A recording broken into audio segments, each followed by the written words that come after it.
6th degree. Intimate Secretary. The place in which this lodge is held represents the audience chamber of King Solomon. It is hung with black, strewed with silver tiers, and lighted by 27 lights, in 3 candlesticks, each having 9 branches so arranged that its lights form 3 equilateral triangles. These candelabra are set on 3 sides of the altar, as the lights are in the Master's lodge.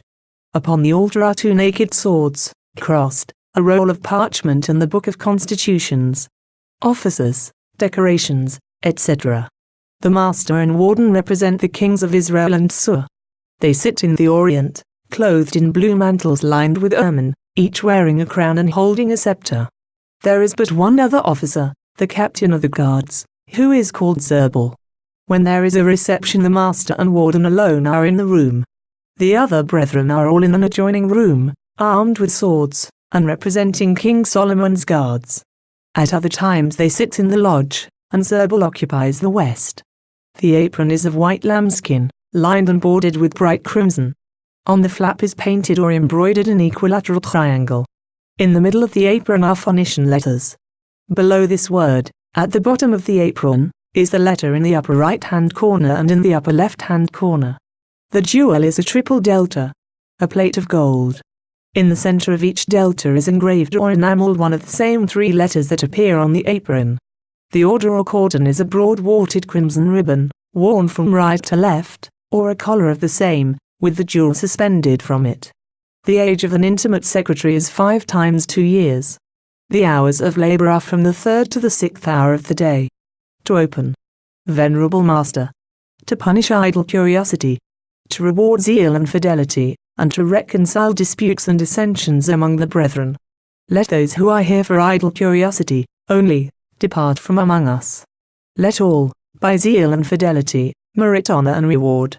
Let disputes and dissensions cease, and brotherly love reign among us. Reception. Senior Warden. The 20 cities in the land of Galilee. They pleased me not, nor are they such as thou didst promise me. Thou hast not kept thy faith. My servants did cut thee down as many trees out of Lebanon as thou didst want, and conveyed them on rafts by sea to Yapur, cedars and fir trees and pine trees from Lebanon, providing timbers in abundance for the houses which thou didst desire to build. And I sent thee Curam, the Master, a wise and most skillful man, to devise ingeniously all the work needed for thy houses, who hath lost his life in thy service. There was peace between us, and we made a league together, notwithstanding that my gods were not thine, because we were brethren in the sacred mysteries. And thou didst promise to give me 20 towns for the services to be rendered thee. Senior Warden. Solomon, thy wisdom surpasses that of all the men of the East and of all the Mitzrayim. And yet thou art not wise enough to know that cunning is not wisdom. He is not wise, because he is not honest, who doth not keep his word, in the spirit as well as in the letter. Senior Warden. Thou didst promise me 20 towns. I looked not to receive so many ruined and dilapidated villages, surrounded by howling wildernesses, but 20 populous and flourishing places, cinctured by smiling fields and fruitful meadows. These cities which thou hast given me are Kabul, and shall be called so from this day henceforward. Venerable Master. They are forgiven and forgotten. Forgiveness is a divine virtue. For every day God forgives us much, or he would not suffer us to live. Is there no one whom we can forgive, as God forgives our faults and errors? Venerable Master. It was not curiosity that led Zebah to listen. Seeing you, thrice illustrious King Curam, whom he knew not personally, enter hastily and angrily into the audience chamber, and not knowing what evil purpose might have led you hither, he approached the door that he might be ready to enter and protect and defend his king, in case his assistance should become necessary. His zeal and attachment causing him to neglect the precautions which curiosity would have taken against discovery, he was seen and supposed to be an eavesdropper. Venerable Master. Let the memory of the dead friend cement more firmly the amity of the living. My brother, if the towns in the land of Galilee suit thee not, choose wherever else thou wilt in my dominions, and whatever cities thou choosest shall be thine. Senior Warden. My brother, thy friendship is of greater value than cities or even kingdoms. Accept again the towns as a token of my brotherly regard, and of the renewal of our league and firm alliance. And I give thee also 120 talents of gold from my treasury, toward the expenses of the holy house of Jehovah, and thine own palace, and to aid in building the walls of Jerusalem and thy other cities. Senior Warden. Let a new treaty be drawn and sealed, as a perpetual memorial to all generations of our people, that shall bind thy people and mine more closely together. Let thy secretary write the treaty. Unsealed with our seals, let it be laid up in the archives of each kingdom. Secrecy. Zeal and fidelity. Peacemaking. Senior Warden. Again, as in the 5th degree, you assume the place of our lamented master, and become still more strongly bound to practice the virtues by which he was so eminently distinguished. The representation of his tomb is still before you. The black hangings and the tears remind us of the affliction which overwhelmed our ancient brethren at his death. Let them recall to your mind his excellencies, and incite you so to act that your memory may be honored among Masons. Receive this sword, type of that zeal, ardor and resolution, with which you are hereafter to war against error, vice, wrong and injustice. I invest you with the cordon of this degree. Let its color ever remind you that you, like the deceased master, should be ever ready to shed your blood rather than dishonor yourself by revealing secrets entrusted to your honor. I invest you with the apron of this degree. Behold in its center the initial letters of the mysterious name of deity. The 3 other letters upon it are the initials of Hebrew words, meaning a covenant or alliance, a promise or vow, and completion or salvation. The new alliance between the 2 kings, the promise made by Solomon to Curran, which the latter imagined had been broken, and its perfect and complete performance, in the spirit as well as in the letter. They also have a profounder meaning to us as Masons. The covenant made by God with man, by the Creator with his erring creatures. His promise of mercy and forgiveness. And that salvation and state of perfection which await those who emulate the virtues and follow the example of the Master Curran. When you wear the apron, remember the covenants you have made at the altars of Masonry, with God and your brethren. Your vows in the degrees of this rite especially. And that perfection which a Mason must ever aim at, though he can never reach it here below. History. King Solomon, in pursuance of his promise to his ally Curran, king of Tsor, gave to him, before the completion of the temple, 20 towns in the province of Galilee. The latter king, coming to Jerusalem to aid in performing the last duties of brotherhood to the Master Curran, went to see the towns so presented to him, and finding them almost depopulated, and fallen greatly into decay, the country around them uncultivated and sterile, and the inhabitants small in number, and rude and uncivilized in habits and manners, so that the province, in that condition, would be rather a charge upon his treasury than a source of revenue, he concluded that his ally, regardless of his royal honor and Masonic good faith, had kept his promise in the letter only, while breaking it in the spirit. When in truth it was the intention of Solomon, before putting him in possession, to rebuild and adorn the cities, to place colonies in the country, and to change the waste and inhospitable desert into cultivated gardens, fields and meadows, thus making them worthy of his allies' acceptance, and faithfully complying with his own promise. Lecture. You are specially taught in this degree to be zealous and faithful, to be disinterested and benevolent, and to act the peacemaker, in case of dissensions, disputes and quarrels among the brethren. Duty is the moral magnetism which controls and guides the true Mason's course over the tumultuous seas of life.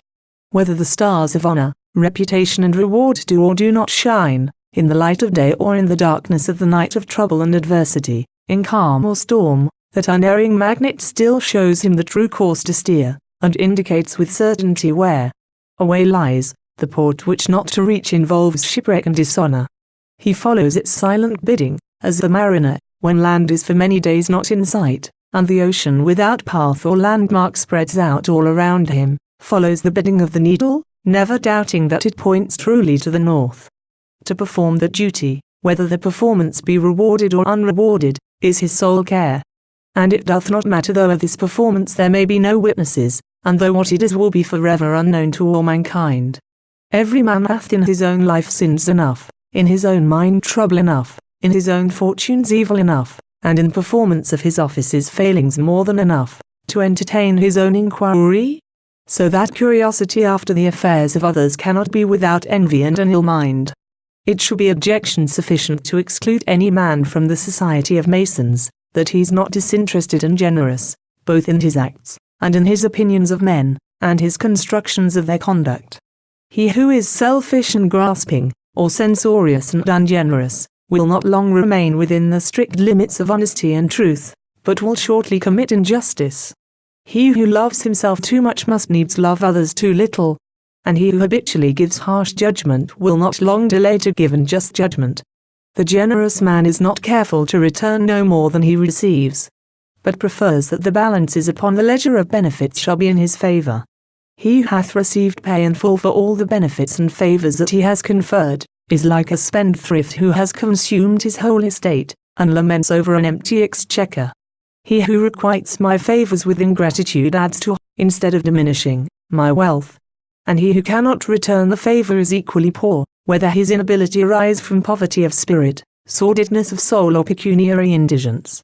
If he is wealthy who hath large sums invested, and the mass of whose fortune consists in obligations that bind other men to pay him money, he is still more so to whom many owe large returns of kindnesses and favors. Beyond a moderate sum each year, the wealthy man merely invests his means, and that which he never uses is still like favors unreturned and kindnesses unreciprocated, an actual and real portion of his fortune. Generosity and a liberal spirit make men to be humane and genial, open-hearted, frank and sincere, earnest to do good, easy and contented, and well-wishers of mankind.